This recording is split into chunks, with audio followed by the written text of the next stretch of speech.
In a quiet football community where coaches are mentors, players are family, and rivalries rarely left the pitch, a bond built on sport, trust, and friendship would end in sudden, brutal violence.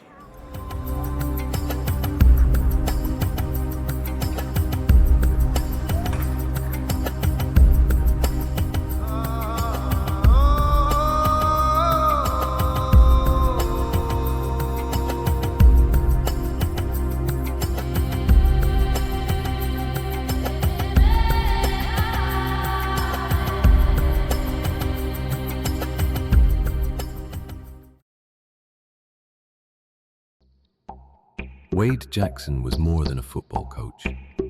In Leu, he was a mentor, a father figure, a man deeply embedded in the lives of the young players he trained. Coach Jackson wasn't just about football. He checked your grades, checked your family. He cared. One of those players was Aaron Miller.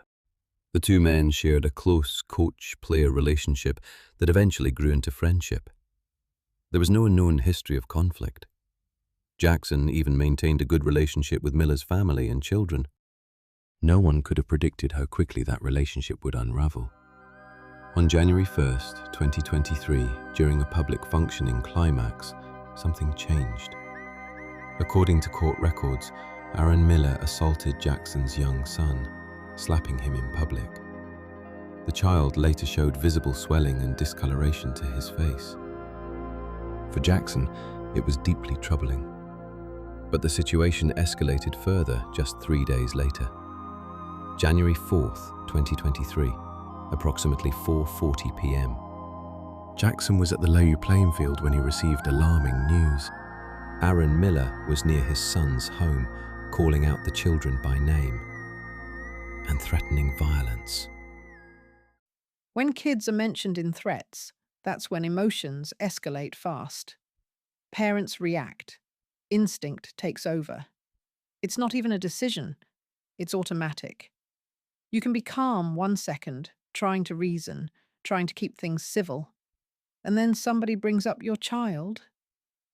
Everything changes. Your heartbeat shifts.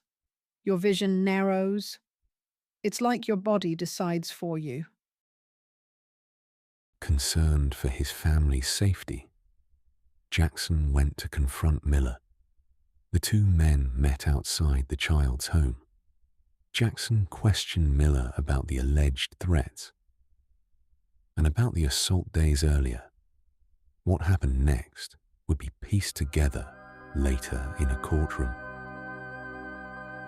So both of them met near Jackson's son's home. Words were exchanged. Then, Miller pulled a piece of steel from his pocket, threatening Jackson and his children. Next thing you know, they were fighting. A bystander separated them. Jackson left with his children, believing the danger had passed. He was wrong. Miller chased Jackson and the children, throwing stones and bottles. Jackson tried to defend himself, but slipped and fell. He was on his back, defenseless. According to court testimony, Miller ran toward Jackson and struck him repeatedly in the head with a glass bottle. Jackson lost consciousness. He was rushed to the hospital with serious head injuries. In his victim impact statement, Jackson described recurring headaches, vision loss, and psychological trauma, symptoms that persist to this day. In November, a 9-member jury returned an 8-1 guilty verdict. The charge: wounding with intent.